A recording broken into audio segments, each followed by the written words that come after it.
Hello and welcome to my reading on the Virgo new moon. So very excited about this new moon in Virgo happening on September the 3rd at 11 degrees of Virgo, and the sun is at 11 degrees of Virgo, the moon is at 11 degrees of Virgo, and it's opposing Saturn at 16 degrees of Pisces. So this moon is all about the story, the Saturn story, and the story of the nodes of fate and destiny. Because the seeds that we are planting in this moon at this moment in time are not seeds, they are seeds of freedom. There's a sense that there's a deeper understanding with Uranus going retrograde of understanding what that freedom is for you and having a bit of think about it. But it's going to take a little while for this to start to take shape and form. So it's this sense that something is shifting and changing in your world, and you're gaining that higher perspective of what that is and how it needs to shift and change. I feel like the end result, where it starts now, because we are in the new moon, it is about planting those seeds. It's Virgo, it's an earth sign, so it's tangible seeds in the element of earth, something tangible in your world that you want to plant. And especially if you know where Virgo is in your chart, it will be in the Virgo section of your chart, the Virgo house. But it feels like, okay, what I'm being shown is a lot of Saturnian energy. It's like you're planting a seed, but there's a lot of control around it. There's a lot of restrictions. It's like this has to be done this way. It's like the way it's asking for you to put in the work. So it's like you're planting the seed, but all the conditions have to be right. You have to do it in a certain way, a certain spot. And it's very much like you have to do the work around this. Now, there's also like these other outer planets that are retrograding at the moment with Pluto and Uranus that are shifting our perception of what this seed is. We may think we know what it is when we plant it, but how it turns out and the change it's bringing into our world is something that we are going to be asked to be accountable and responsible for. And also it's something that will shift and change and grow. And the way we are thinking it's going to be and the way it may culminate and end up might be something very different. But it's about to go on this beautiful voyage, this journey of what this is going to look like in your life. But also because when we plant the new moon, the seeds in a new moon, it culminates in the full moon that happens in another 6 months' time. So the full moon in Virgo, it will culminate at that time. But that full moon in Virgo is actually an eclipse. And so the seeds that we are planting now are seeds of fated change in our life, fate and destiny. And so it's almost like we are supposed to set the intention for what that is, but how it is going to shift and grow and evolve is going to be something quite different and very fated.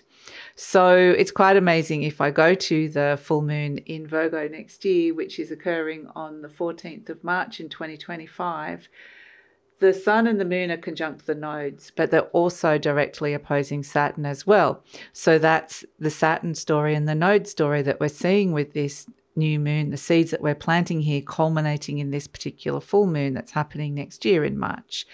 And the reason why it's important and Saturn is playing such a major part, because it is opposing and playing a major part, is what Saturn is all about time. It's saying something needs time and work.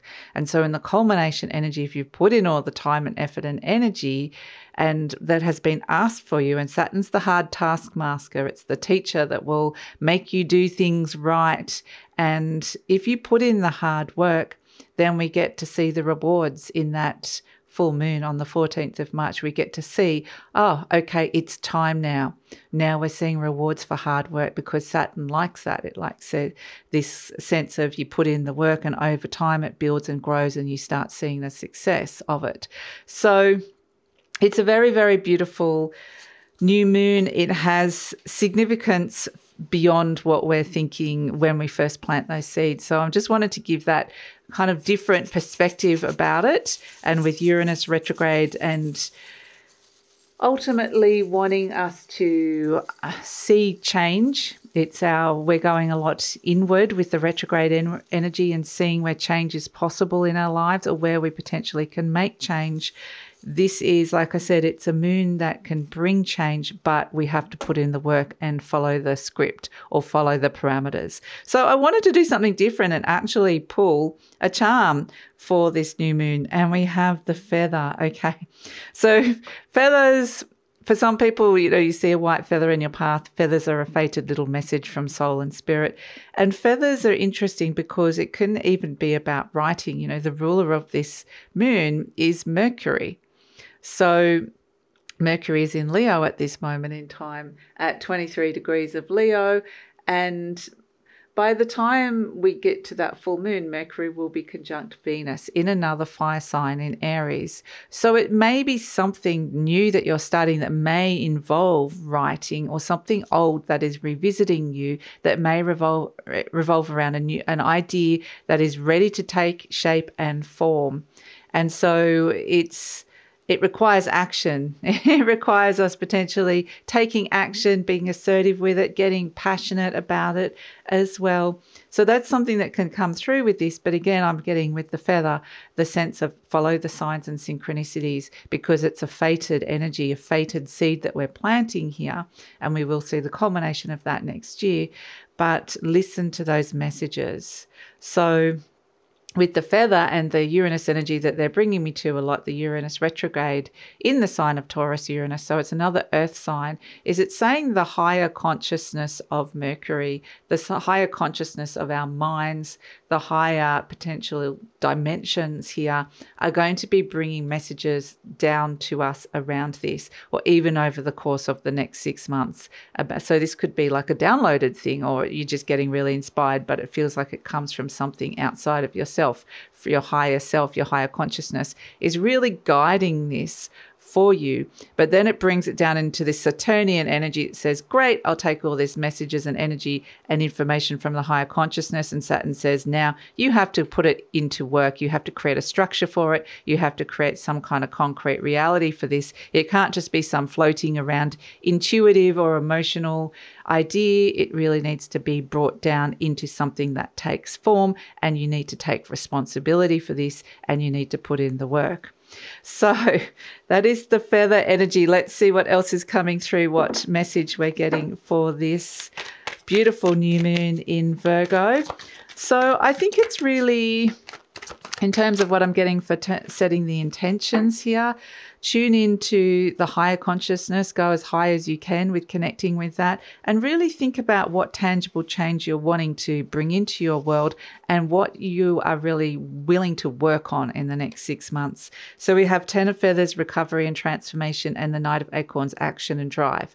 Absolutely. This is the 10 of Swords and the Knight of Wands coming through. So the 10 of Swords is a message of completion, shutting the door, closing the door, end of a chapter, starting a new chapter.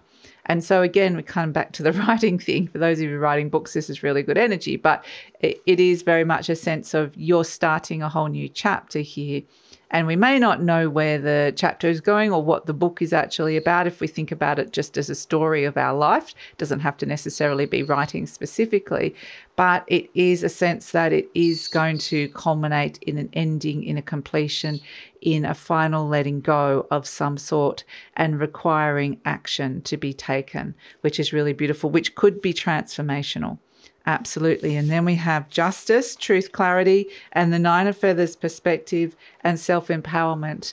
The other thing that's happening with this new moon is the South Node is moving into a conjunction with, Venus is moving into a conjunction with the South Node, and that's what we're seeing here with this, with the Justice card, looking at the Libra energy, truth, clarity, and perspective and self-empowerment. There's something that's coming in that you are surrendering to or letting go of or rebalancing in your one-on-one relationships or the Libra part of your chart. And it could be to do with money as well, or some kind of creativity. But this is all about fairness and justice, and the clarity is coming through around that, about where something has been really out of balance and what you need to let go of now.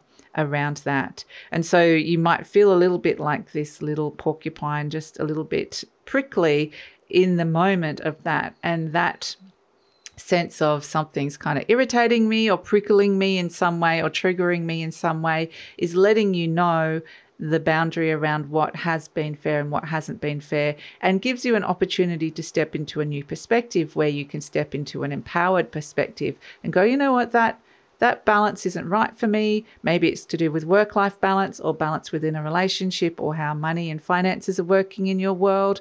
But it's a sense of, yes, whatever's irritating or annoying you at this moment, use that, because that's going to give you the direction of where to move next in terms of stepping into your empowerment with this, so you can rebalance it and make it right. So the seeds could be around that as well. And of course, we have Four of Crystals, control and security. This is the Saturnian energy here. This is Saturn and Pisces, quite literally. We have the beaver there in the water, and it's all about setting up structures, rules, boundaries, and control and security. Absolutely. This is not some wild planting of a new seed. It's very controlled. It might be something that you might want to bring in more stability and security into your life further on later on, but it does require a shift and change of that perspective, and something can really transform. So just a little message, new moon message around the intention coming through for you.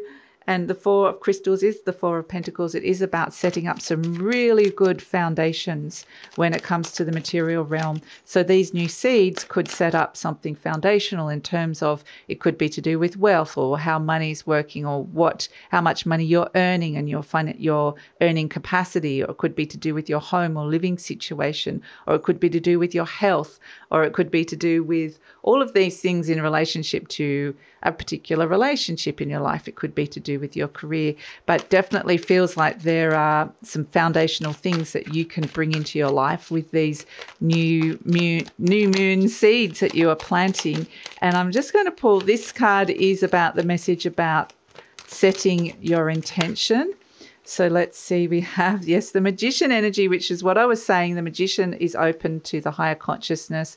The Magician's higher mind is open up to the infinity symbol, endless possibilities. So it is about a sense of manifesting. You could manifest something, but you're downloading the information from those higher consciousness, from the higher realms, but also understanding that you have all the elements around you at this moment to make this happen, to really wanting you to feel confident with that. And we've got the Queen of Wands and the Six of Pentacles. So this is about also, the Queen of Wands is what you're bringing towards you, what you're attracting towards you, but she has a filter on as well. So what it is in your life that you're attracting in, or that you can see or you want to attract in, has to be involved with this whole idea of balance here with the Six of Pentacles. So if something is out of balance, then it's like you can attract and manifest and attract a new situation that you could be getting a little bit more of what it is that you need. So if you're looking for a promotion, or you're looking for more money, or looking to extend your earning capacity, or maybe build up wealth assets, or to fortify your health, or whatever it is, this can be the give and take within relationships as well. But it can be work-life balance. But here we have the Magician manifesting. The Queen of Wands is saying you are attracting this towards you, and you can attract something that needs to be rebalanced in your life in the material realm. So we have beautiful Miss Stella here, and I wanted to finish it off with an affirmation card. So let's see, affirmation card for this new moon. And one thing we forgot to mention, speaking of balance coming in, it says, I balance my masculine and feminine sides. Interesting. I think that's going to be really important. Stella agrees. She just gave me a look of, yeah, I agree. She's also got, oh, okay. We're having a conversation, but we won't go into it. The masculine and feminine parts of me are in perfect balance and harmony. I'm at peace and all is well. And on that note, I'm going to leave you, and happy new moon in Virgo. Please follow me on Instagram. Please like, subscribe, share, leave a comment. Love to read your comments. All of those things help with the growth of the channel, and take care.